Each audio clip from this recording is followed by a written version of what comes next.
Bueno, entonces vamos a continuar, ¿no? Con lo que habíamos avanzado o con lo que estábamos llevando y bueno, nos faltaba ver, creo que nada más las CFBs o las entidades de fomento a la vivienda, ¿no? Porque habíamos visto la banca pública, la banca pyme, las cooperativas de ahorro y crédito, como este, las más populares instituciones de intermediación financiera, ¿verdad? Cada una con sus características especiales, sus tipos societarios, las reglas que establece tanto la ley 393 como el derecho privado, o sea, el código de comercio, ¿no?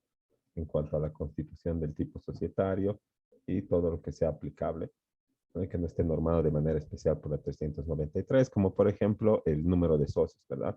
En el Código de Comercio dice dos o más personas que se reúnen de manera voluntaria, pero en el Código perdón, en la Ley 393 establece un mínimo de 5 socios o de 10 socios, ¿no? Entonces, ahí hay que hacer, nomás acatar lo que señala la ley especial. La ley especial se aplica sobre la general, ¿verdad? Es un criterio de especialidad.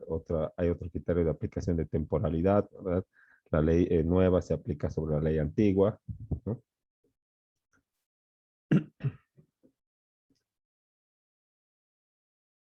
Y vamos a ir revisando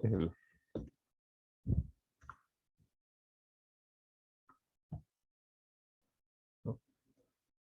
Habíamos visto los tipos también de cooperativas, ¿verdad? Abierta, cerrada, eso ya hemos pasado y estábamos en lo que son las IFDs, ¿no? Y justo en la anterior sesión estábamos terminando de revisar, vamos a retomar un poquito, ¿no? Son ONGs que se forman bajo el tipo societario de asociación, o sea, son una agrupación sin fines de lucro, ¿verdad? Eh, una comunidad sin, sin fines de lucro, ¿verdad? Que no están contempladas eh, digamos, en el artículo 126 o 25 del Código de Comercio, ¿verdad? Donde se establecen los tipos de sociedades comerciales, o sea, aquellas cuyas, cuyos objetivos son obtener utilidad o lucro, ¿verdad? Entonces, si nos vamos al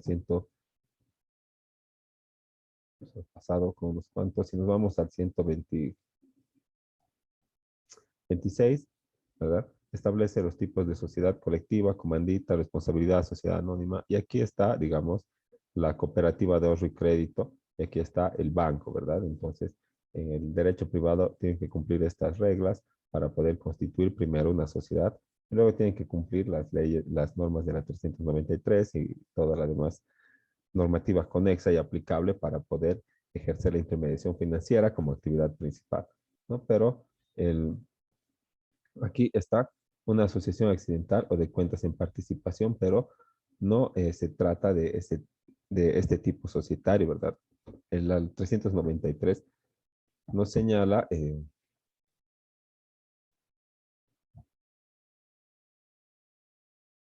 el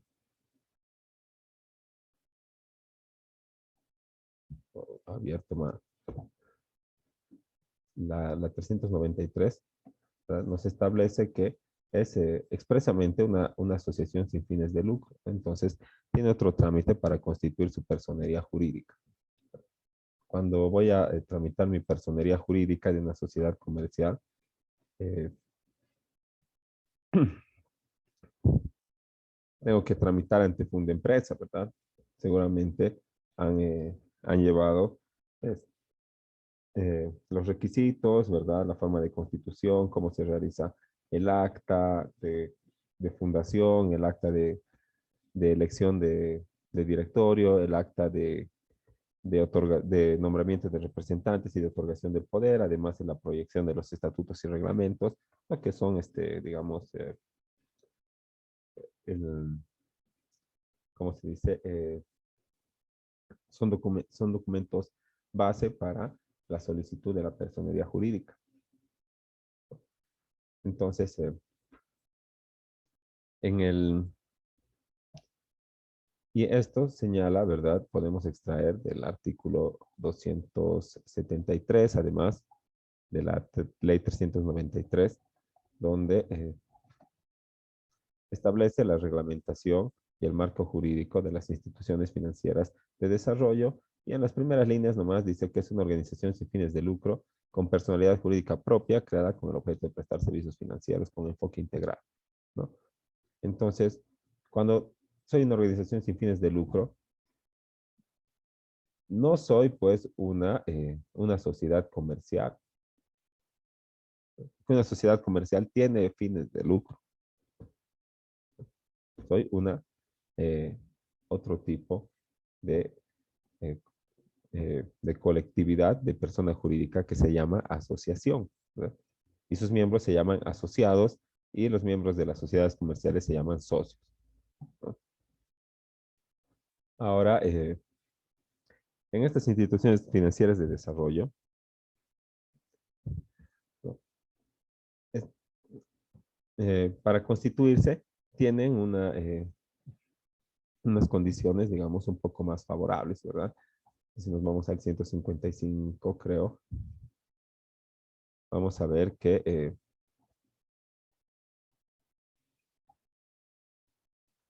el-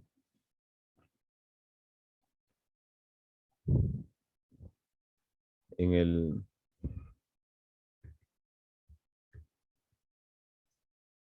acá está, ¿eh? En el 217, ¿no? Cuando se establece el capital, ¿verdad? De las entidades de intermediación financiera, ¿no? La ley le establece al banco la obligación de aportar como capital social 30 millones de UFBs, ¿verdad? Que tienen que tener como capital pagado, ¿no?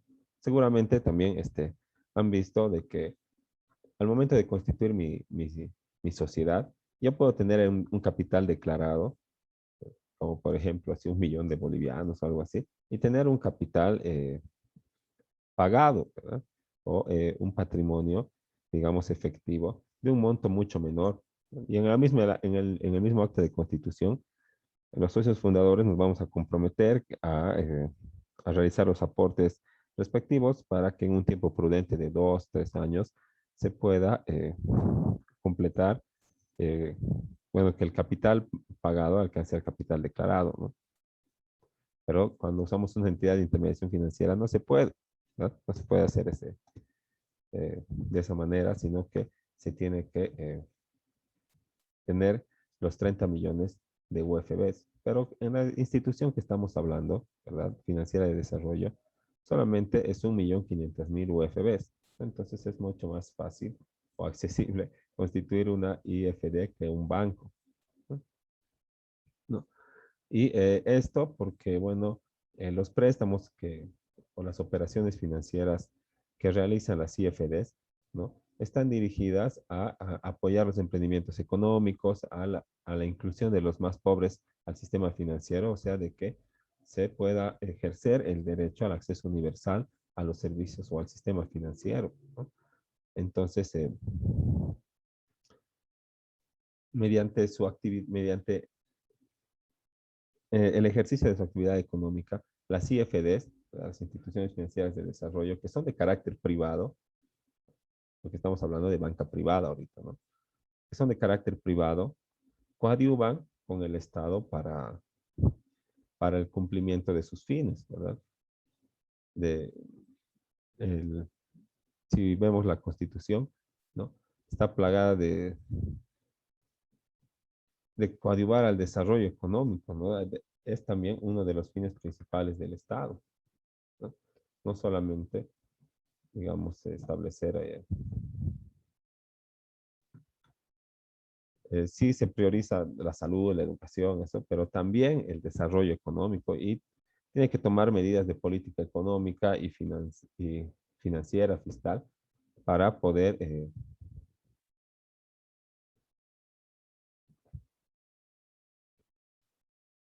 para poder,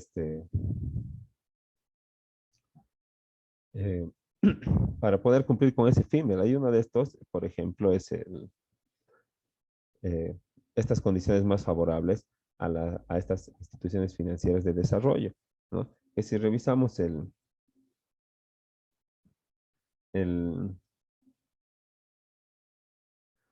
el artículo o esta misma ley 393,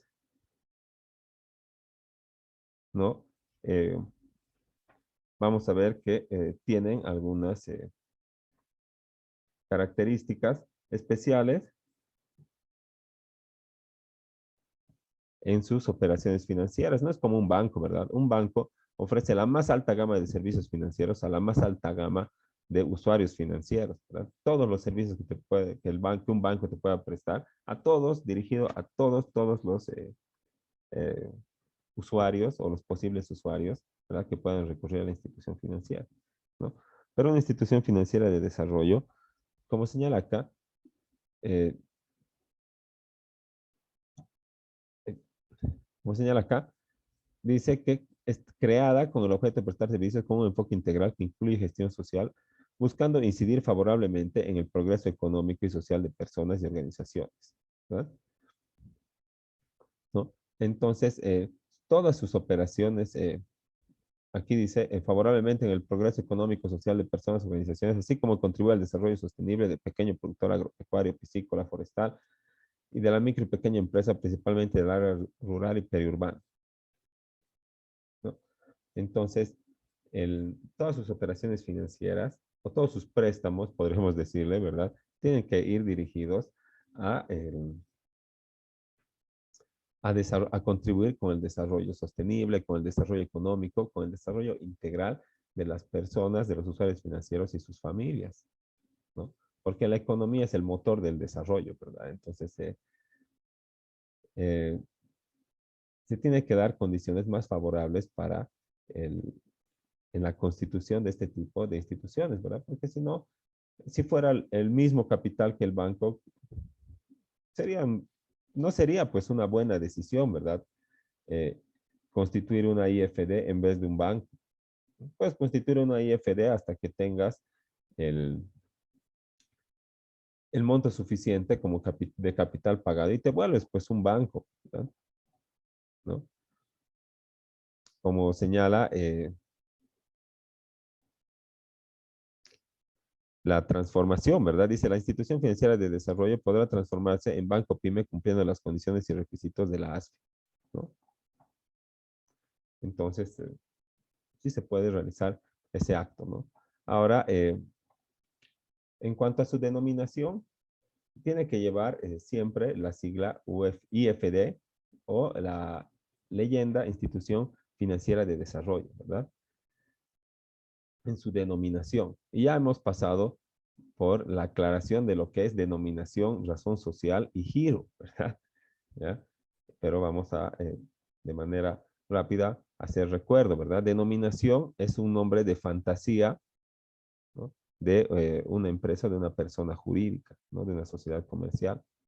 Por ejemplo, eh, Dimacons SRL, ¿no? ¿Qué es Dimacons? es, es un nombre de fantasía, algo que está compuesto por letras que significan algo, ¿verdad? O tal vez Arcángel, Arcángel Servicios, Sociedad Anónima, ¿no? Entonces, ¿quién es Arcángel, no? Es un nombre de fantasía, eso es la denominación, ¿verdad? Y la razón social está compuesta por el nombre propio de los socios, o uno de los socios, o de varios socios, o de uno de los socios, y digamos, si la leyenda y compañía, o la abreviatura ICIA, ¿verdad? ¿No? Eso es razón social. Y giro es a lo que te dedicas principalmente, ¿no? Por ejemplo, la eh, imprenta La Veloz, sociedad anónima, ¿no? Eso sería el giro, ¿verdad? Imprenta, la denominación La Veloz y la abreviatura del tipo societario, sociedad anónima o SA, ¿verdad? ¿No? En las sociedades anónimas, el giro por ley tiene que formar parte de la razón social o denominación, pero como acabamos de ver, no es, digamos, lo mismo o un sinónimo la denominación, la razón social y el giro, ¿no? El giro no es el nombre, el giro es la actividad principal que A veces por ley tienen que formar parte del nombre, ¿no? Y el nombre puede ser una razón social, un nombre propio, ¿verdad? O una denominación, un nombre de fantasía, ¿no? Imprenta La Veloz, Sociedad Anónima. Imprenta Carlos Fuentes, Sociedad Anónima. Carlos Fuentes y compañía, ¿no? Así. Y en este caso de las CFDs, aparte de tener la denominación, ¿verdad? Como por ejemplo IDEPRO, IFD o SIDRE, IFD, ¿verdad? Tiene que ir siempre seguida de esta abreviatura, Institución Financiera de Desarrollo, ¿verdad? Y bueno, en cuanto a la responsabilidad, ¿no? Se limita al monto de los certificados de aportación, ¿no? Que es diferente del banco que tiene responsabilidad ilimitada, ¿no? Ahora tiene algunas prohibiciones, ¿no? Como otorgar préstamos a miembros de la asamblea, otorgar préstamos con garantía de certificados de capital fundacional, o sea, con estos certificados, ¿no? Realizar operaciones no concordantes con su objetivo y fin social, prestar para consumo, ¿no? Para viaje, para vacaciones, para vivienda social. Otras que la ASFI señala, ¿no? Entonces, esas son las CFDs y las EFBs, que en realidad están antes en la ley, ¿verdad? También son otro tipo de banca especializado, ¿no? Pero ya no se trata de este fin, de coadyuvar al fin del Estado, de promover el desarrollo integral económico de la ciudad, de la población, sino que se trata de coadyuvar con el fin del Estado de asegurar el acceso a una vivienda digna, que está en la Constitución Política del Estado, ¿verdad? Todo el mundo tiene derecho a una vivienda y eso nos lo señala la Constitución en su artículo, creo que 19, inciso 3, si mal no me acuerdo, ¿no? No, 19, inciso 1, ¿no? Toda persona tiene derecho a un hábitat y vivienda adecuada que dignifique la vida familiar y comunitaria. Y si toda persona tiene derecho, el Estado tiene la obligación de asegurar el ejercicio de este derecho, ¿no? Pero no puede andar pues regalando casas sin ton ni son, ¿verdad? Pero tiene que poner algunas condiciones para que todos podamos acceder dentro de nuestra capacidad de pago al ejercicio de este derecho constitucional, ¿no? Entonces, para eso se crean las EFBs o entidades financieras de vivienda, o bueno, para eso se autorizan por ley y también se promueve el acceso a la vivienda social con términos especiales, ¿no? En los contratos de préstamo que hacen más accesible este tipo de crédito. Por ejemplo, no necesito tener una garantía real porque la garantía es el mismo bien. Y el banco no, al momento del remate no puede afectar otro bien que no sea ese, ¿no? No puede ir atrás más patrimonio de su deudor, ¿no? Entonces está como que asegurada la operación. Además necesitas aportar un 20% eh, para asegurar, digamos, en el caso del remate, que el banco pueda recuperar eh, toda su acreencia, ¿no? Y es es como un incentivo, como dice acá, ¿verdad? A la consecución de la vivienda por parte de las personas que carecían de este bien patrimonial en el país. Hay mucha gente que vive en anticrético, que vive en alquiler, ¿verdad? O viven varias familias en la casa del papá, ¿no? Entonces, estas, eh, estas medidas, ¿verdad? Ayudan a que esas familias tengan un bien patrimonial propio que sea destinado a la vivienda exclusivamente, ¿no? Y para eso existen las entidades de fomento a la vivienda, como la Paz EFB, la promotora EFB, y también, como ya habíamos mencionado, se promueve eh, el acceso a vivienda social como un crédito, ¿verdad? Con condiciones mucho más amplias y holgadas que los créditos de vivienda que se denominan comercial, ¿verdad? O sea, con el interés de tasa comercial que te cobran los bancos sin tomar en cuenta la vivienda social, ¿verdad? La vivienda social es 4, algo de interés y el crédito de vivienda comercial es más de 5% de interés, ¿no? Pero no quiere decir vivienda comercial de una vivienda que tenga tienda abajo, ¿verdad? Sino estamos refiriéndonos al tipo de interés, ¿verdad? Y el tratamiento en la operación financiera, ¿no? Porque la vivienda social tiene sus características especiales. Entonces, estas EFBs, ¿no? Se constituyen como sociedades que tienen por objeto prestar servicios de intermediación financiera con especialización en préstamos para adquisición de vivienda, ¿no? Entonces, reciben ahorros, ¿verdad? En todo tipo de contrato, depósito a plazo fijo, caja de ahorros, cuenta corriente, ¿no? Pero a la hora de prestar, solamente prestan para la adquisición de vivienda y lo que tenga que ver con este bien inmueble, que es el hábitat o la vivienda de una familia, ¿verdad? O de una persona. Entonces, no solamente es la compra, sino también un proyecto de construcción de una vivienda, digamos, en algún lote que sea de propiedad del que va a solicitar la operación. Puede ser también la compra de terreno, o sea, de un lote. Puede ser la refacción de una vivienda que ya está eh, realizada, que ya está en pie, ¿verdad? Que está a nombre del prestatario. Puede ser una remodelación, una ampliación, un mejoramiento de viviendas individuales o en propiedad horizontal, ¿no? O sea, una casa o en un departamento, ¿no? O un condominio, que es lo que acá es, digamos, lo que es propiedad horizontal, ¿verdad? Puede ser un edificio donde eres propietario de un departamento o puede ser propietario de un lote con una casa ahí adentro, ¿verdad? O sea, de un inmueble, ¿no? Y también para la infraestructura de vivienda productiva, ¿no? Eso es vivienda también productiva. O sea, la vivienda comercial, ¿verdad? Es de acuerdo al tipo de crédito lo que se califica, pero la vivienda productiva es esa vivienda en la que se realiza actividad económica, como la que tienes tu tiendita ahí abajo, ¿verdad?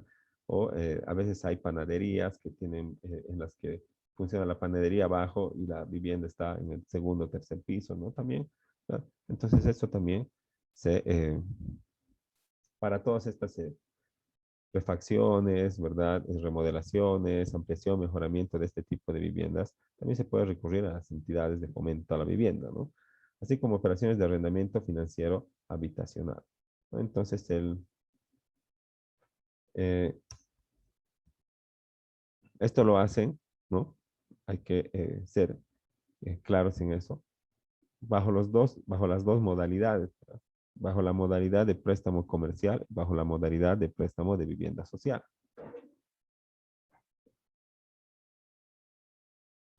Cuando hablamos de la modalidad de préstamo de vivienda social, se exigen muchos más requisitos que en el préstamo perdón, que en el préstamo de vivienda comercial. Por lo que si no cumplo los requisitos, ¿verdad?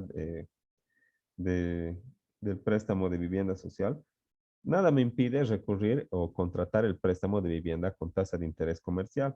Pero obviamente que esto el,